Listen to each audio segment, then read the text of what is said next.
How you doing out there? Thank you, President Burridge, regents, esteemed faculty and staff, hardworking students, and the caring people sitting out there today who helped you get to this spot. Today, we are going to talk about three things: people, purpose, priority. And it's all going down in under 10 minutes, so y'all keep up. Before I get started, you must be wondering why the university chose me as your commencement speaker. Or am I the only one wondering? I'm speaking today because I'm a statistic, and some of y'all might relate. 24 years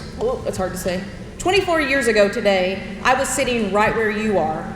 I was sitting there ready to take my diploma, ready to take on the world, and the fact that I was about to graduate from college was in and of itself extraordinary. You see, I grew up poor in rural Oklahoma, in a trailer, not even a double wide, in a broken home with an alcoholic stepfather and a mentally ill mother. My dad was gay when being gay was the world's biggest secret, and he had contracted AIDS, which in the 80s was the world's biggest fear, and I struggled to find stability in my crazy-ass childhood. Let me explain. My parents did the best they could. They loved me very much and gave me all they had the capacity to give, but I lived in stifling fear and uncertainty.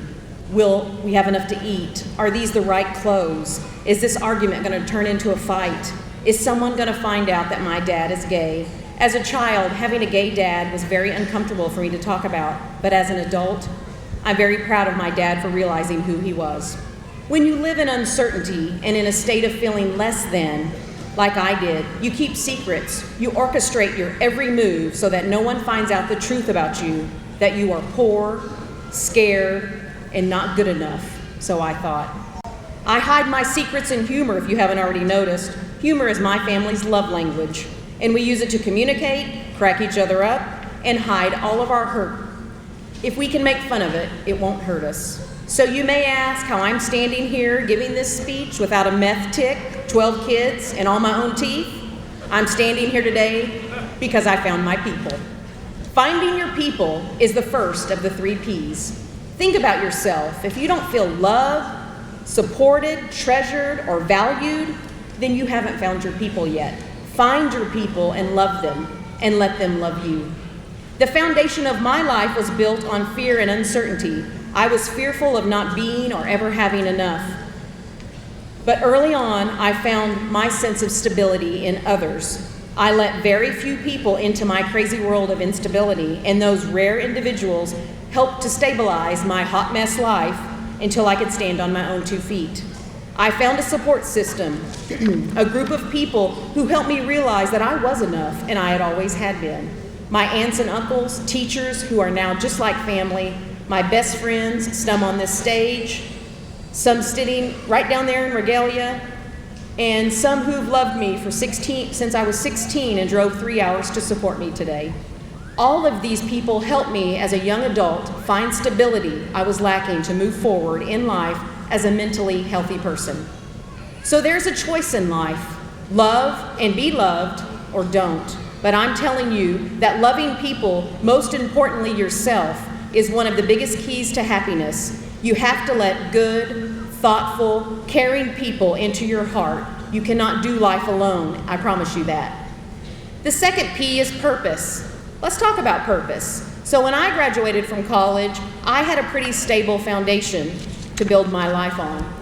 Thanks to my people, Sharon Robinson and Liz McCraw. Aren't they awesome? I want y'all to give them a hand. I love them too. So when I graduated, I was going to be a teacher. Woo woo, let's go teachers. Most everyone I look up to was a teacher, and I wanted to do that, to help others how I have been helped.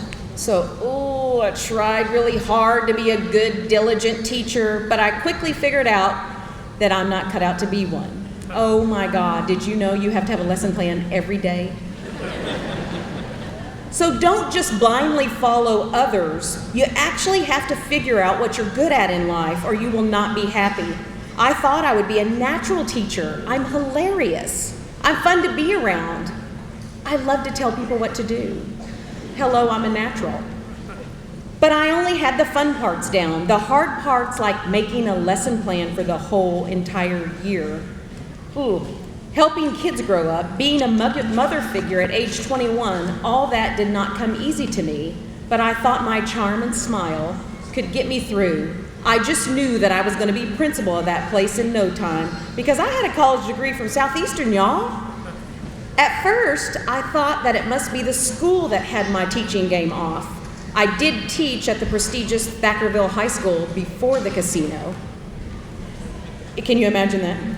So I moved to a school just north of Dallas in Allen, Texas. There I met the most amazing mentor and principal, Melinda Brock. She helped me realize my strengths. She urged me to become a part of a team of teachers who helped others learn technology.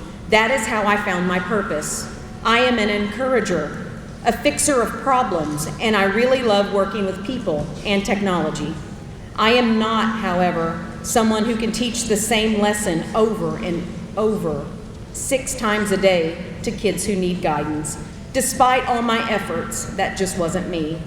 Eventually, I found my way into law firms, teaching technology processes and morphing into a human decoder ring between lawyers and IT people.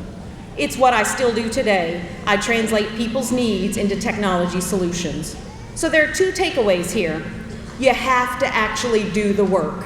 No one else will do it for you. No one can tell you who or what to be. You are responsible for making your own success.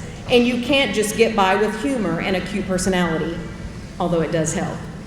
You actually have to figure out your gifts and use them to your purpose. And you will not be principal on your first day, even though you are graduating from the best school in Oklahoma. You will not be the manager on day 1, and you will not be the president, unless, of course, you own your own company, then yay you. You actually have to learn a few things before you get promoted, and then you have to suffer through long hours and boring meetings to get there. Success is not an accident, I assure you of that. We hire a lot of younger people at my firm, and after a few months, they wonder why they haven't been promoted to manager. Well, hell, it took me 5 years to be a manager. Sorry, Liz, I promised her I wouldn't cuss. It's tough, but the journey to your purpose is so worth it. Lastly, we are going to talk about priority. When you are on this road to success and you have found the people you love and who love you, and you have realized your gifts and you are working hard to be fabulous, you have to remember to balance everything you love in the time you have. You have to prioritize what's important to you. Let me explain how it happened to me at age 33. I'm a recovering workaholic, even though I've depicted myself as the laziest person on earth. I used to, and sometimes still do, work until the wee hours of the early morning, wake up, shower, and repeat. My husband Greg and I did that for many years until we realized that our son was growing up right before our eyes, and we missed some of it because we were working like crazy people. I'll never forget the day when we both decided to rebalance our life. We both worked at law firms. Greg used to be a lawyer in Dallas, and we'd call each other at the end of the day, right before it was time to pick Mason up from daycare. The call went something like this: "I can't leave. My boss needs something before 6. And Greg would say, "It's your turn." But on this day, I said these words: "Who has to pick up Mason?" Really? Who has to pick up Mason? What was I saying? Mason is the love of our life. He's our pride and joy. He's our only child. And I was sitting here saying, who has to pick him up? We should be saying, who gets the privilege of picking him up? We both realized that day that our priorities were way out of line and we needed to make a change. Literally, 8 months later, Greg quit his job to become a State Farm agent in his hometown, this town, Durant, Oklahoma. And we finally made our family the priority. What am I trying to tell you? You have to focus on what's important to you. If you are out of balance, your life will tell you. And the focus will change every so often, but you have to acknowledge that you actually have a focus. You have to work on taking steps to make your daily habits, tasks, and time lead to your goals. If you were lucky enough to take Dr. Hall's positive psychology class, you know exactly what I'm talking about. So to recap, I'm fabulous and funny. But I haven't always been fabulous, but just to be clear, I've always been funny. And then we had 3 points. 1, find your people, love them, and let them love you.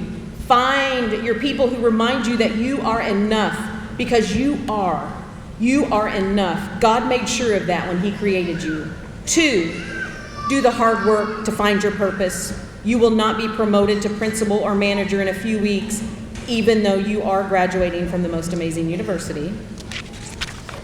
Success is not an accident. It's mostly a planned thing. And 3, balance your life's priorities. Focus on your priorities. Make sure you are working every day towards your goals. Oh, and you have to set goals, because I'm 46 and life flies by like a blink. So if you want to get things done in your life, set goals, baby. Thank you so much for listening to me. I have enjoyed imparting my crazy wisdom to you. Now let's do this thing, shall we? So get ready to come down and shake our hands and get your diplomas, the Southeastern class of 2017.